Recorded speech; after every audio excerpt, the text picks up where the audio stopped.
ప్రభునందు ప్రియమైన దేవుని వారలారా, దేవుని ఎరిగి ఉండుట అన్నది మన జీవితాలలో ప్రప్రథమైనటువంటిది, అత్యంత కీలకమైనది, అవసరమైనది. దేవుని ఎరిగి ఉండుట అంటే ఏమిటి? దేవుని ఎరిగి ఉండుట అంటే ఏమిటి అన్న సత్యము దేవుని వాక్యము మాత్రమే చెబుతుందండి. మనలో మనము ఆలోచన చేసుకొని నేను దేవుని ఎరిగి ఉన్నాను అనుకుంటే కుదరదు.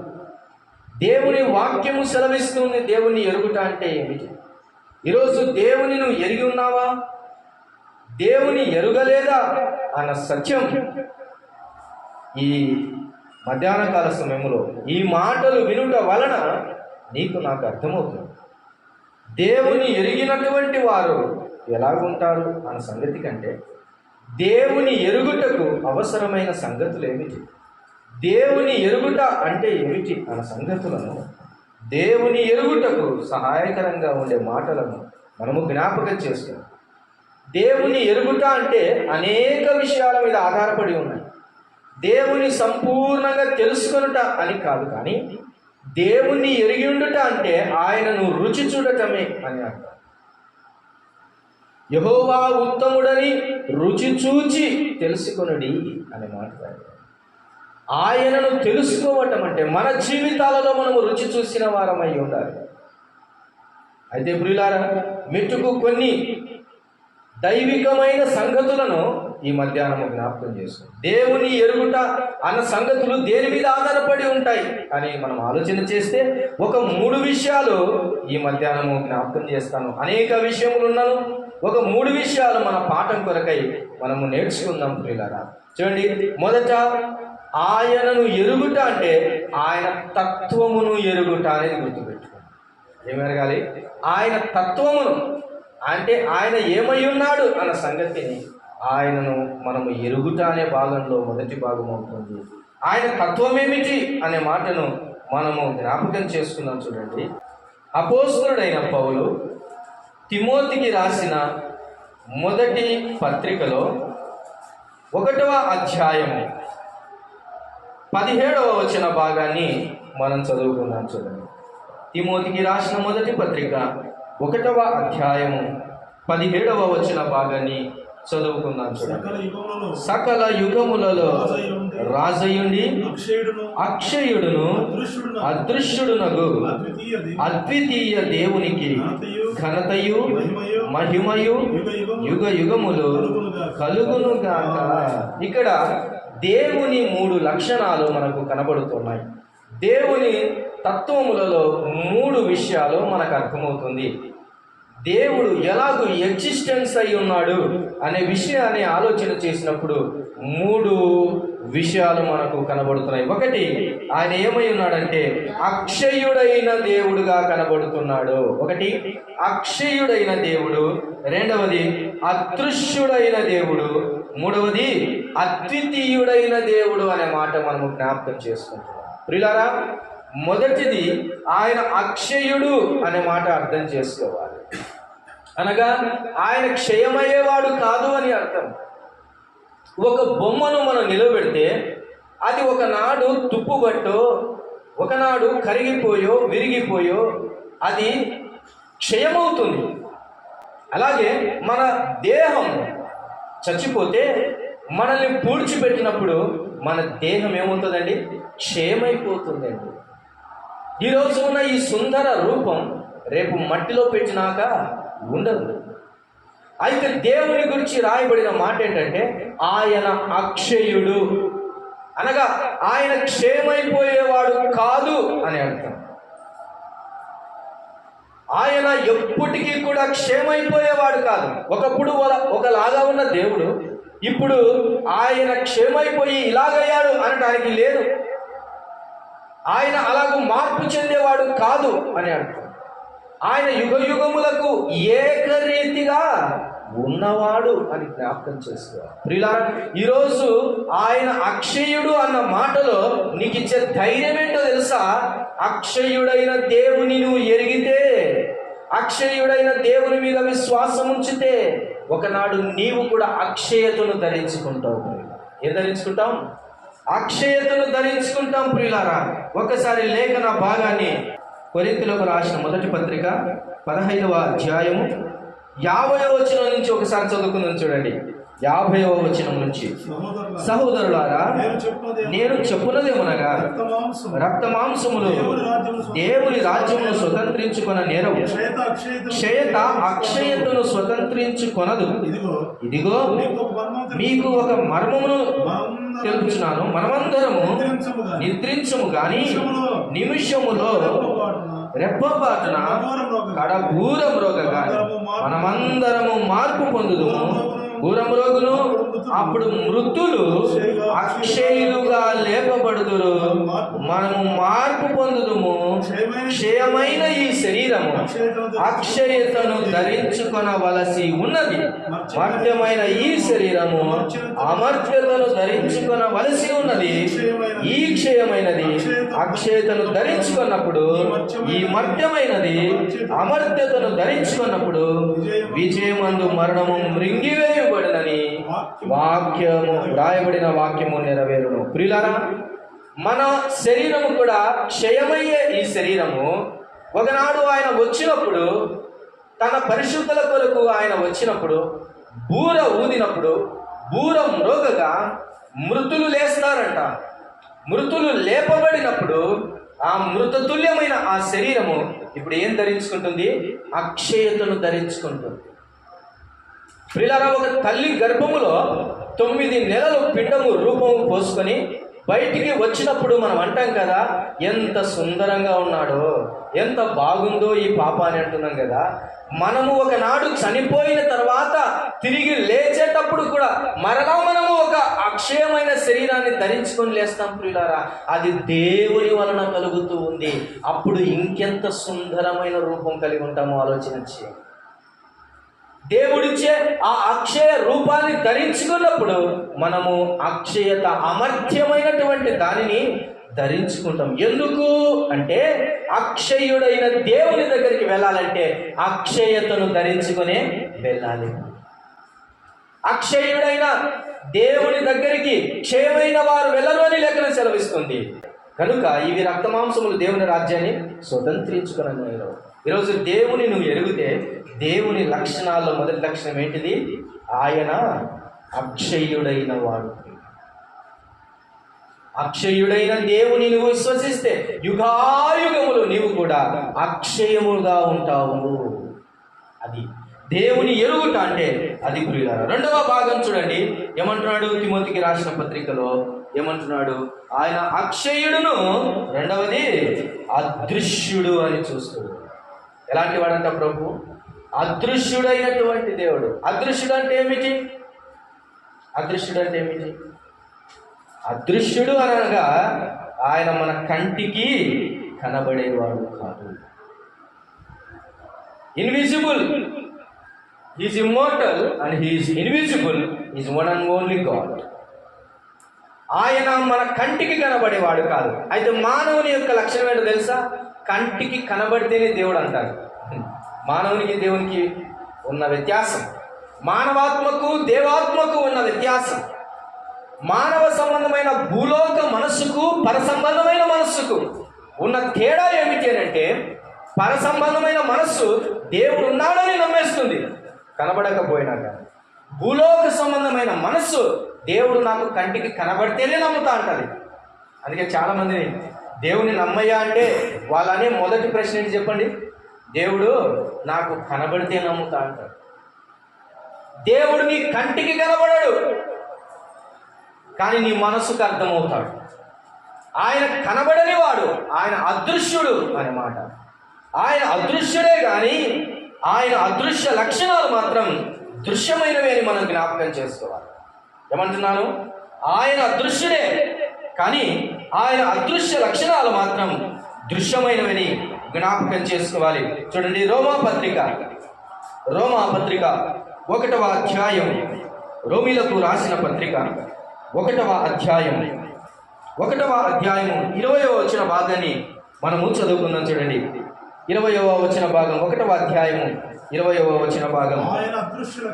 ఆయన అదృశ్య లక్షణములు అనగా ఆయన నిత్య శక్తియు దేవత్వమును జగదుత్పత్తి మొదలుకొని సృష్టింపబడిన వస్తువులను ఆలోచించుట వలన తేటపడుచున్నవి కనుక వారు నిర్తులై ఉన్నారు.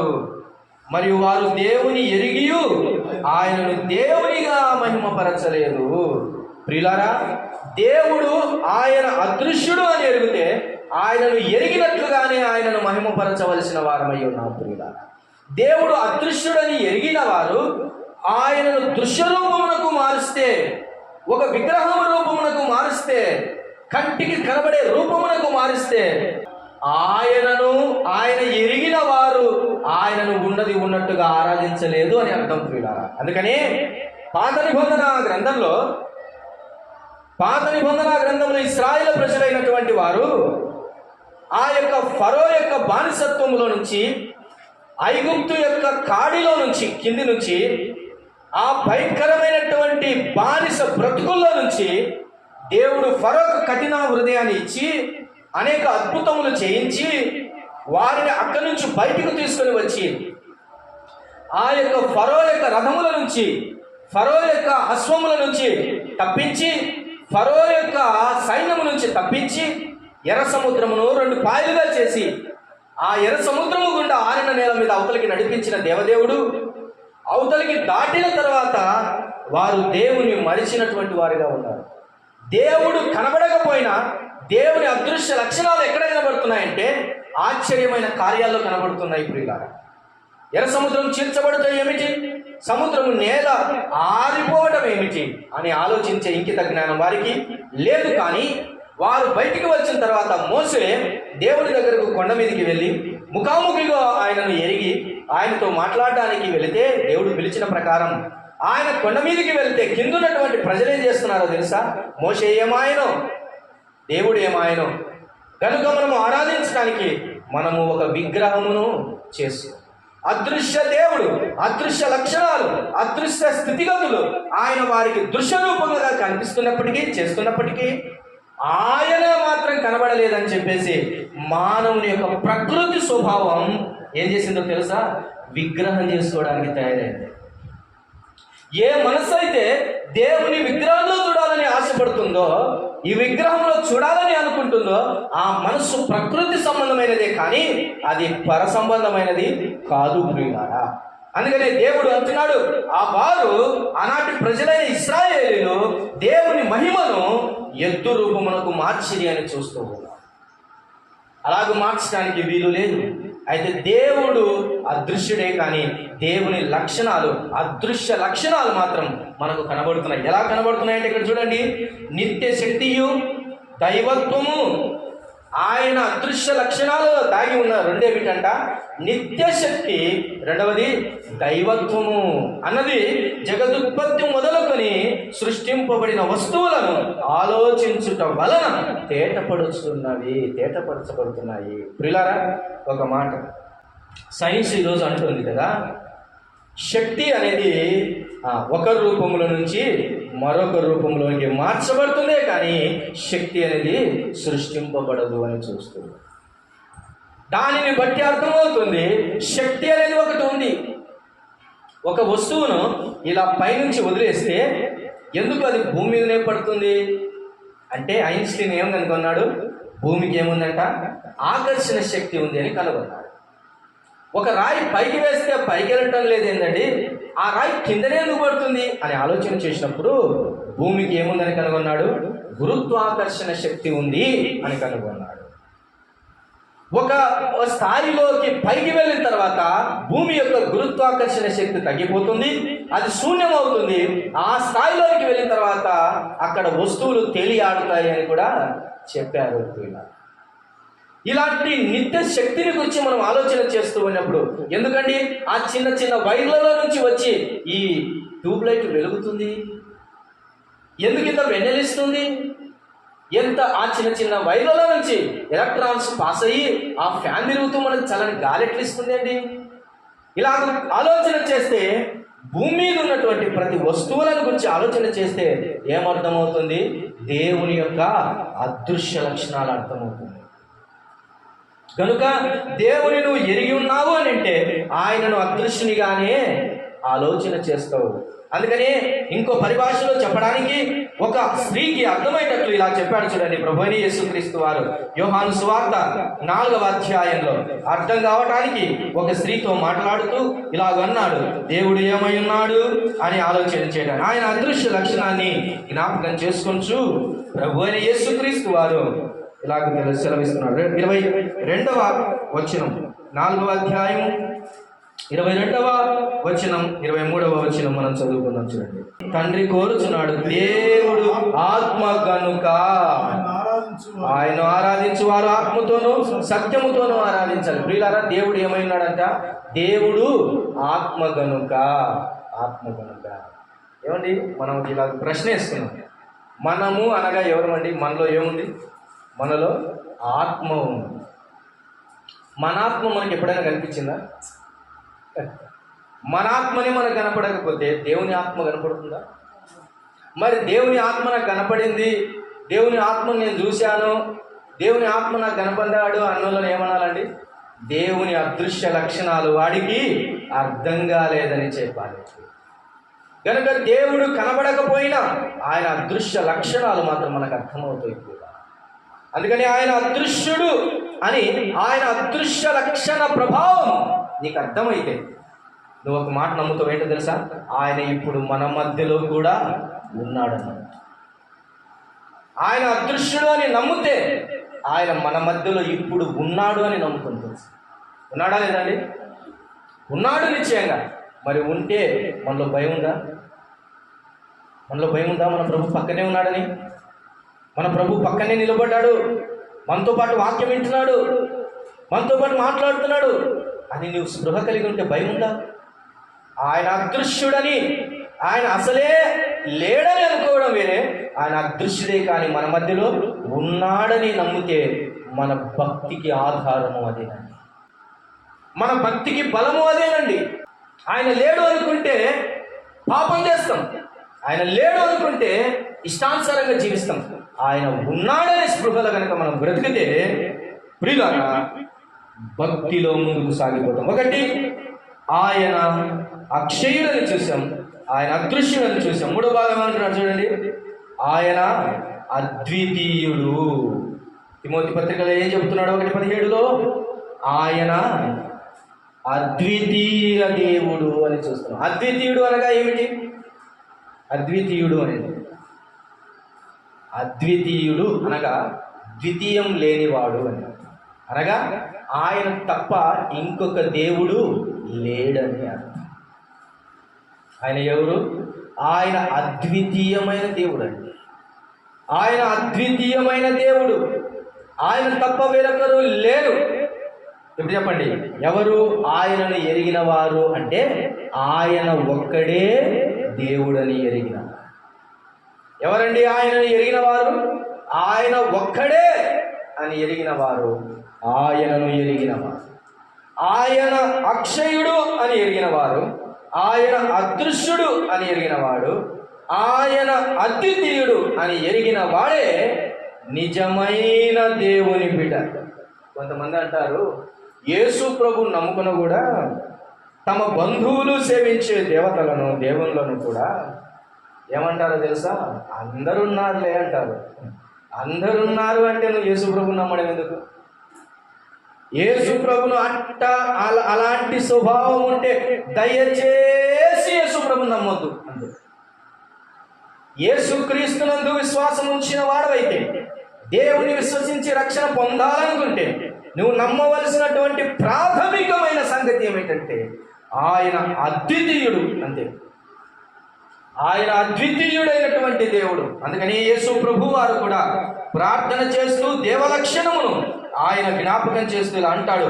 యోహాను సువార్తలో ఆయన ప్రార్థన చేస్తూ ఇలాగంటాడు చూడండి ఒక మాటను. యోహాను సువార్త 17వ అధ్యాయము 3వ వచన భాగాన్ని మనము జ్ఞాపకం చేసుకున్నాం చూడండి. అద్వితీయ సత్యదేవుడు అయిన నిన్నును నీవు పంపిన యేసుక్రీస్తును ఎరుగుటయ్యే నిత్య జీవము. ప్రియులారా, దేవుడు అద్వితీయుడు అని నమ్ముట వలన నీకు కలిగేది ఏమిటంటే నిత్య జీవము. ప్రియులారా, దేవుడు అక్షయుడని నమ్మితే నీలో అక్షయత ధరించుకునే అవకాశం వస్తుంది. దేవుడు అదృశ్యుడు అని నువ్వు నమ్మితే అదృశ్యుడైన దేవుని వలన నీకు నీ అదృశ్యమైనటువంటి భక్తి కూడా వృద్ధి పొందుతుంది. ఆయన అదృశ్యుడని నమ్మితే ఆయన ఉన్నాడని నువ్వు విశ్వసిస్తావు. మూడవదిగా ఆయన అద్వితీయుడైన దేవుడు అని నువ్వు నమ్మితే నీకు నిత్య జీవమును ఇచ్చేటటువంటి దేవుడుగా. అందరున్నారు, అందరితో పాటు ఈయన కూడా దేవుడే అని అనుకుంటే నీకు రక్షణ లేదు. బస్సుల్లో కదా అతికించింటారు కదా 3 బొమ్మలు అతికించింటారు, బస్ స్టాండ్లలో అతికించింటారు కదా 3 బొమ్మలు అతికించింటారు. ఎక్కడ చూడు 3 ఉంటాయి. కానీ గుర్తుపెట్టుకోవాలి, యేసుక్రీస్తునందు నువ్వు విశ్వాసం ఉంచదలిస్తే, విశ్వాసం ఉంచి ఉండింటే నీలో ఎరగవలసిన సంగతి ఏంటంటే ఆయన ఒక్కడే దేవుడు, అంతే. ఆయన తప్ప వేరొక దేవుడు లేడు, అంతే. ఇది శాసనం. కాబట్టి ప్రియులారా, ఆయనను ఎరిగితే నీలో ఆయన ఎలాంటి వాడని తెలియాలి, అక్షయుడని తెలియాలి, అదృశ్యుడని తెలియాలి. మూడవది అద్వితీయుడు అని తెలియాలి. ఈ విషయాలు తెలుసుకోవడం అనే కాదు, ఎరిగిన వారమైతే అలాగూ మన భక్తిని వృద్ధిపరుచుకోవాలి. ఆయన మనతోనే ఉన్నాడని భయం కలిగి బ్రతకాలి. ఆయన ఒక్కడే దేవుడని భయం కలిగి బ్రతకాలి. ఆయన అక్షయుడు మారని వాడని భయం కలిగి బ్రతకాలి.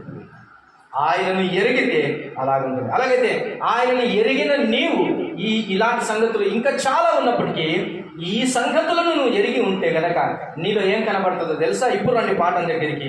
యోహాను రాసిన మొదటి పత్రిక మనం చదువుకున్నాం కదా, 2వ అధ్యాయం 3వ వచనం. మరియు మనం ఆయన ఆజ్ఞలను గైకొనిన ఎడల దీని వలననే ఆయనను ఎరిగి ఉన్నామని తెలుసుకుంటున్నాము.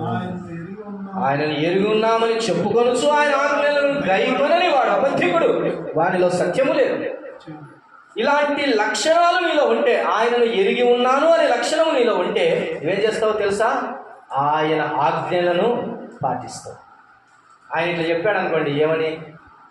పాపము చేయొద్దు, అబద్ధము ఆడొద్దు, దొంగతనము చేయవద్దు. ఇప్పుడు ఒక విషయాన్ని మనం ఆలోచించేద్దాం. నువ్వు ఒకవేళ నీ బుద్ధిని బట్టి నీవు దొంగతనమే చేయడానికి వెళ్ళావు. ఇప్పుడు నీవు దేవుడు ఉన్నాడని ఎరిగి ఉంటే నీకు విషయం అర్థం కావాలి. ఏమిటి? ఆయన అదృశ్యుడే కానీ నా పక్కనే ఉన్నారా బాబు అని నీకు అర్థం కావాలి. అప్పుడు నీవు ఆయన ఆజ్ఞను పాటించడానికి వీలుంటుంది. ఆయనయే అర్థం కాకపోతే నువ్వు ఆయన ఆజ్ఞలను పాటించవు. ఆయనను ఎరిగి ఉన్నాను అని నువ్వు తెలుసుకున్నట్లయితే ఆయన ఆజ్ఞలను నిశ్చయముగా పాటిస్తావు. కాబట్టి నీ భక్తి వృద్ధి పొందాలంటే ఆయన ఉన్నాడనే స్పృహను నువ్వు బ్రతకాలి. కాబట్టి ఆయన ఆజ్ఞలను పాటించగలిగే వారు ఆయనను ఎరిగి ఉన్నారు అని రుజువు అవుతుంది. ఇక్కడ ఆయనను ఎరిగి ఉన్నాము అని అనుకుంటే ఆయన ఆజ్ఞలను నిశ్చయముగా పాటించుచున్న వారమై ఉన్నాము. ఆయన ఆజ్ఞలను గైకొనకుండా ఆయనను ఎరిగి ఉన్నానంటే ఎవరు నమ్ముతారు? నీవు ఇంతలావున నోరు పారేసుకొని ప్రపంచంలో అందరూ సిద్ధట్టుగా మాట్లాడుతూ నేను యేసయ్యను నమ్ముకున్నానంటే ఎవరు నమ్ముతారు? కుదరదు. నేను యేసయ్యను నమ్ముకున్నానంటే ఎవరు నమ్ముతారు?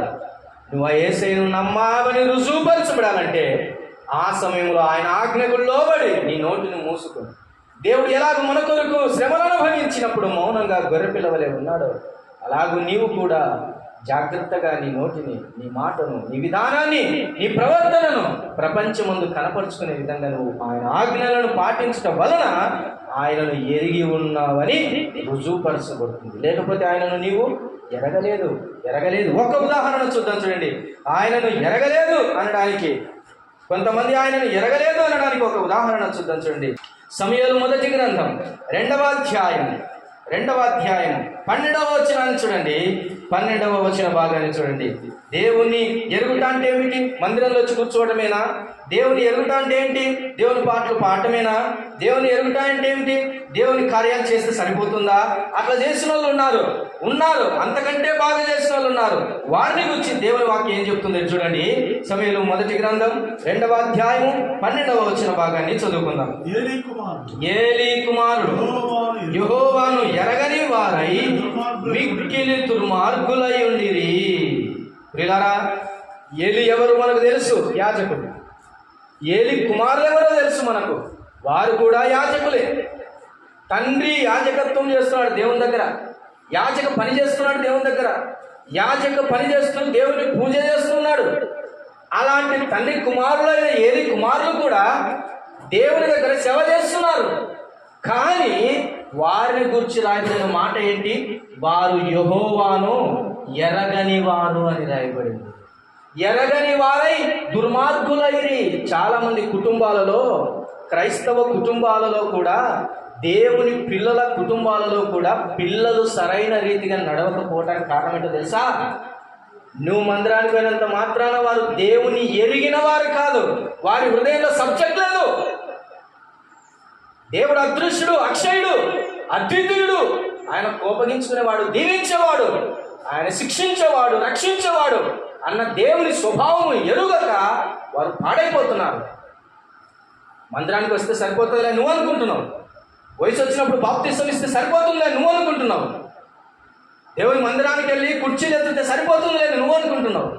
ఇవన్నీ మంచి పనులే, కానీ వీటి వలన దేవుని ఎరుగుతామనడానికి మాత్రం ఆధారము లేదు. ఈ ఏలి కుమారులు ఏం చేస్తున్నారో తెలుసా? దేవునికి బలించేటటువంటి కార్యం చేస్తున్నారు, దహన బలి చేస్తున్నారు. ఆ దహన బలిని దేవుని దగ్గరికి తీసుకుని వచ్చి బలిపీఠం మీద దహించుతున్నారు. దేవుని మందిరావరణం చుట్టే ఉన్నారు. అయినా కానీ వీరి గురించి రాయబడిన మాట ఏంటి? వీరు యెహోవాను ఎరగని వారు. ఎంత ప్రాబ్లం వచ్చింది, ఎంత బాధ అండి. చాలా కుటుంబాలలో ఎందుకు పిల్లలు పాడైపోతున్నారు? తల్లిదండ్రులు దేవుని నమ్ముకుంటున్నారు, కానీ పిల్లలు ఎందుకు నమ్ముకోవట్లేదు? కొన్ని కుటుంబాలు ఇట్లా తిరకాస్తుంది. ఏంటో తెలుసా? పిల్లలు దేవుని నమ్ముకునే కానీ తల్లిదండ్రులు మాత్రం ఇంకా ఆచారాలు వదిలిపెట్టడంలా, ఇంకా వదిలిపెట్టడంలా, ఇంకా లోపల దేవుడు ఒక్కడే, ఆయన ఒక్కడే దేవుడు అని విశ్వసించకుండా ఆయనతో పాటు ఇంకా చాలా మంది ఉన్నారులే అని చెప్పేసి లేని పనులు చేసే తల్లిదండ్రులు ఉన్నారు. జాగ్రత్త. ఆయన అక్షయుడు, ఆయన అదృశ్యుడు, ఆయన అద్వితీయుడు అన్న సంగతి నీలో తెలిస్తే జాగ్రత్తగా బతుకు. ఈ విషయాలు తెలియని వారి భక్తి ఎటుంటుందో తెలుసా? అంత పొడి పొడి భక్తే, అంత పొడి పొడి భక్తే. దేవుడే అదృశ్యుడని నమ్మితే, ఆయనే అక్షయుడని నమ్మితే, ఆయనే అద్వితీయుడు అని నమ్మితే, ఆయన శాసనాలు తప్ప ఇంకా వేరే శాసనం నీకు ఉండకూడదు. ఆయన ఆచారాలు తప్ప ఇంకా ఏ ఆచారాలు నీకు ఉండకూడదు. ఆయన విధి విధానాలు తప్ప ఇంకా ఏ విధి విధానాలు నీలో ఉండకూడదు. ప్రియులారా, చాలాసార్లు ఇలా చేస్తుంటారు.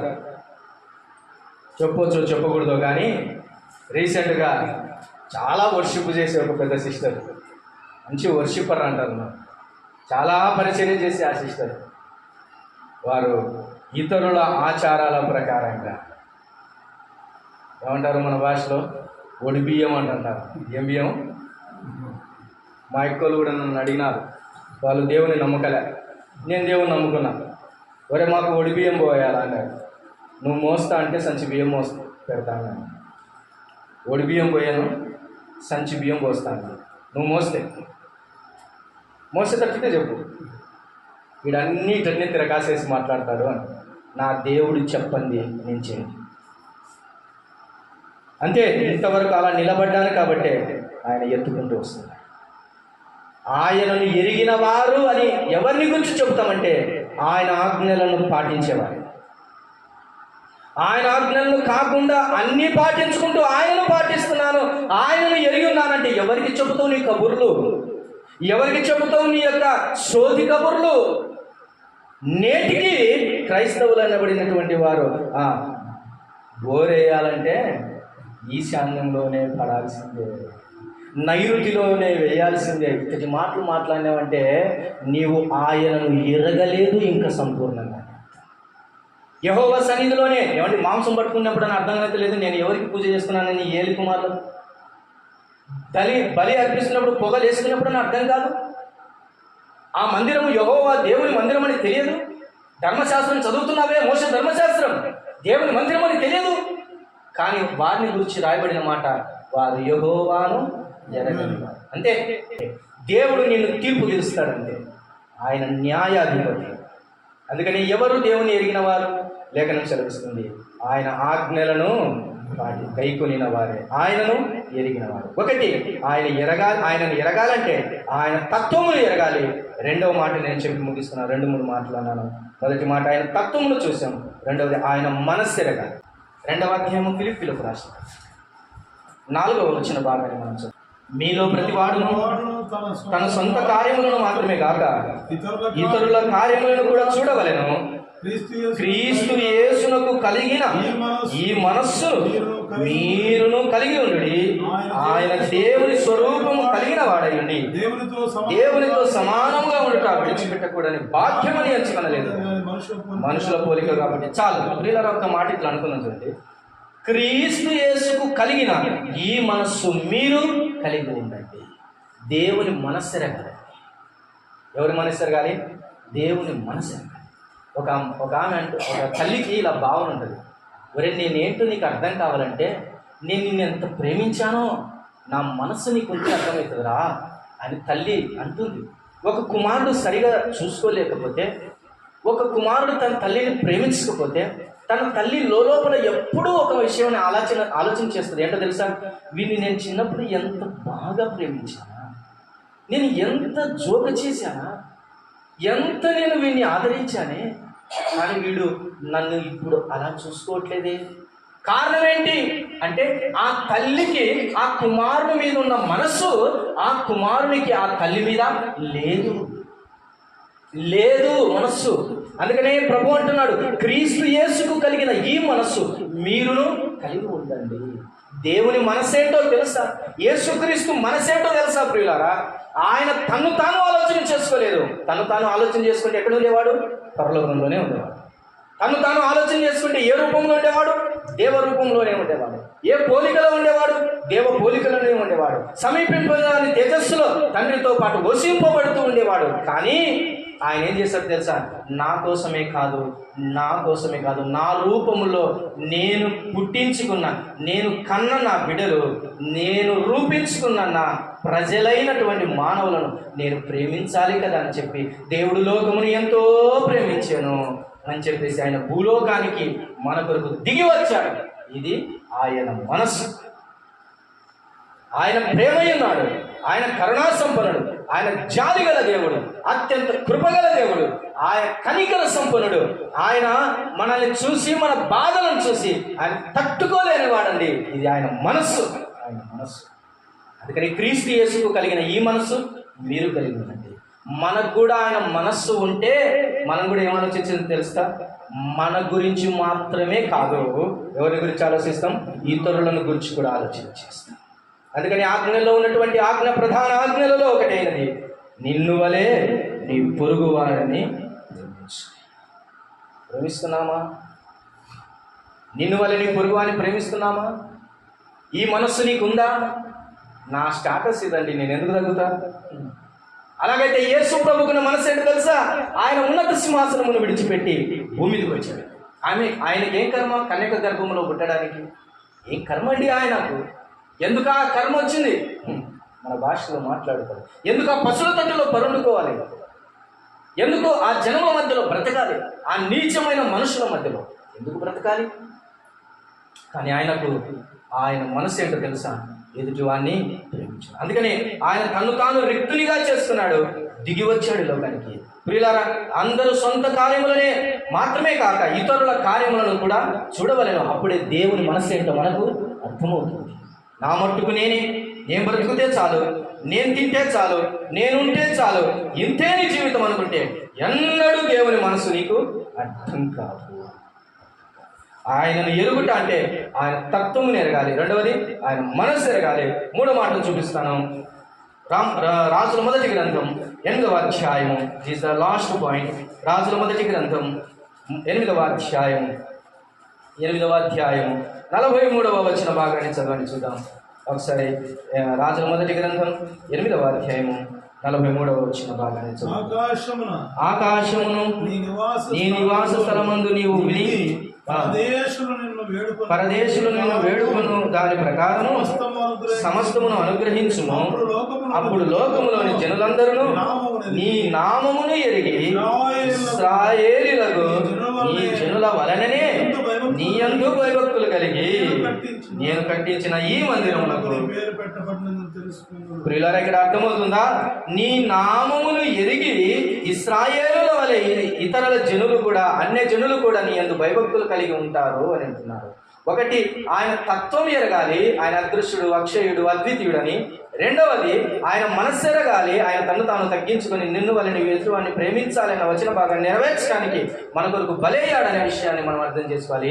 మూడవది, ఆయనని ఎరుగుట అని అంటే ఆయన నామ ప్రభావాన్ని ఎరగాలి. ఆయన నామమును ఎరిగిన అన్యజనులు ఏం చేస్తారంట? భయభక్తులు ఆయన యందు నిలుపుతారు. ఆయన నామం ఎలాంటిది చెప్పండి? ఆయన నామం అద్భుత నామం, ఆయన నామం హెచ్చైన నామం, ఆయన నామం ఉన్నతమైన నామం, ఆయన నామం ప్రభావం గలది. ఇలాగూ ఆయన నామమును గురించి అనేక మాటలు మనం చదువుకుంటాం. అయితే నేను మాట్లాడుతున్నాను, ఆయన నామమును నిజంగా ఎరిగితే ఆయన యందు నీకేం కలిగి ఉంటాయో తెలుసా? భయభక్తులు కలిగి ఉంటాయి. ఆయన యందు ఆయన నామము నీకు బాగా ఎరిగితే ఆయన నామము గురించి పాడటమే కాదు, ఆయన నామముని విషయమై భయభక్తులు కలిగి జీవిస్తూ. ఆయనను ఎరిగి ఉన్నావా? ఆయన తత్వం నీకు అర్థమైందా? ఆయన మనసు నీకు అర్థమైందా? ఆయన నామము నీకు అర్థమైందా? ఎరిగి ఉన్నావా? అంగట్లో కొబ్బరి నూనె అమ్ముకుంటున్నారు ఆయన నామాన్ని. ఆయన నామమును నువ్వు ఎరిగి ఉంటే మొదట నువ్వు ఆయన ఎందుకు భయభక్తులు నిలుపుతావు. భయభక్తి అంటే ఏంటండి? భయము అంటే ఆయనకు భయపడి వణకడం. భక్తి అంటే క్రమం తప్పకుండా ఆయనను పూజించడం. ఒకరోజు ప్రార్థన, 2 రోజులు ప్రార్థన, 3వ రోజు ఇంకా ప్రార్థనకి ఏడొచ్చావులే అంట. ఒకరోజు స్తోత్రం అంటాం, 2వ రోజు నోరు కూడా తెలుసు, 3వ రోజు స్తోత్రం లేదు, గీత్రం లేదు, అంతా ఆత్రమే. భక్తి అంటే ఏమిటి? క్రమం తప్పకుండా. సమూయేలు దేవుని మందిరములో ఉన్నవాడు, క్రమం తప్పకుండా ఆయన దీపము దగ్గర పనిచేసిన వాడండి, బాలుడైన సమూయేలే. ప్రియమైన దేవుని వల్ల ఈరోజు ఈ మాటలు వింటుండగా నిజంగా నేను దేవుని ఎరిగానా? దేవుని ఎరిగితే ఎందుకు భయపడటం లేదు? నిజంగా దేవుని ఎరిగి ఉన్నానా? అయితే నాలో భయభక్తి ఎందుకు లేదు? నిజంగా దేవుని ఎరిగి ఉన్నానా? ఆజ్ఞలు పాటించడానికి నేను ఎందుకు ఆసక్తి చూపించడం లేదు? ఎందుకు నాకు ఇష్టం వచ్చినప్పుడు నేను నోరు తెరిచి ఎట్లాంటి మాట్లాడుతున్నా? నాకు ఇష్టం వచ్చిన మాటను మాట్లాడుతున్నా, నాకు ఇష్టం వచ్చిన కార్యాన్ని నేను చేస్తున్నా. ఎందుకు దేవుని కార్యాలను నిర్లక్ష్యం చేస్తున్నాను? భక్తిని నేను ఎందుకు నిర్లక్ష్యం చేస్తున్నాను? ప్రార్థన నేను ఎందుకు నిర్లక్ష్యం చేస్తున్నాను? నీతి కార్యాన్ని నేను ఎందుకు నిర్లక్ష్యం చేస్తున్నాను? కారణం దేవుని నువ్వు ఎరగలేదు ఇంకా. కారణం దేవుడు ఇంకా అర్థం కాలేదు నీకు. దేవుడు నీకు అర్థమైతే బాగా అర్థమైనటువంటి అబ్రహాముకు దేవుడు స్నేహితుడు ఏమయ్యాడు? స్నేహితుడు. ఇట్లా పట్టుకొని నడుస్తున్నారు ఇంకా. బాగా అర్థమైన హనోకు దేవునితో నడిచిందని చూస్తాను. ఆ ఫీలింగ్ ఉందా మీకు? ఆ ఫీలింగ్ ఉందా మనకు? నువ్వు కూర్చున్న చోట, నువ్వు పడుకున్న చోట, నువ్వు ప్రయాణిస్తున్న చోట నా ప్రక్కన నా ప్రభు ఉన్నాడు అని స్పృహ నీకుందా? లేకపోతే నీవు ఇంకా ఆయనను సరిగా ఎరగలేదని. వయసులో వృద్ధుడవు కావచ్చు, కానీ భక్తిలో మాత్రమే ఇంకా బాలుడవే. వయసులో నీవు పెద్దవాడివి కావచ్చు, భక్తిలో ఇంకా పాలు త్రాగుతున్నావని అర్థమవుతుంది. ఆయనని ఎరిగి ఉంటే కనుక ఆయన గుణలక్షణాలు నీకు అర్థం కాదు. మరొకసారి ఈ మాటలు జ్ఞాపకం చేసుకుంటున్నావా? అక్షయుడైన దేవుని ఎరిగావా? అద్వితీయుడైన దేవుని ఎరిగావా? ఆ యొక్క అదృశ్యుడైన దేవుని నువ్వు ఎరిగావా? ఎరిగితే ఎలాగ బ్రతుకుతున్నావు? జీవితం ఎలాగ జీవిస్తున్నావు? లోకంలో అందరి వల్లే జీవిస్తున్నావా? ప్రత్యేకంగా జీవిస్తున్నావా? దేవుని కొరకు జీవిస్తే ఆయన నిన్ను దీవిస్తాడు. తలలు వంచండి, ప్రార్థించు. మార్గం తెలియక, దేవుని ఎరుగక, ఇష్టానుసారంగా లెక్క లేకుండా ఎట్లంటే ఎట్లా బ్రతకడం మంచిది కాదు. అది ఆయనను ఎరుగుట అనే మాట కానే కాదు. మార్గము చూపుము ఇంటికి, నా తండ్రి ఇంటికి, మాధుర్య ప్రేమ ప్రాపంచము చూపించు కంటికి. మార్గము చూపుము ఇంటికి, నా తండ్రి ఇంటికి, మాధుర్య ప్రేమ ప్రాపంచము చూపించు కంటికి, చూపించు కంటికి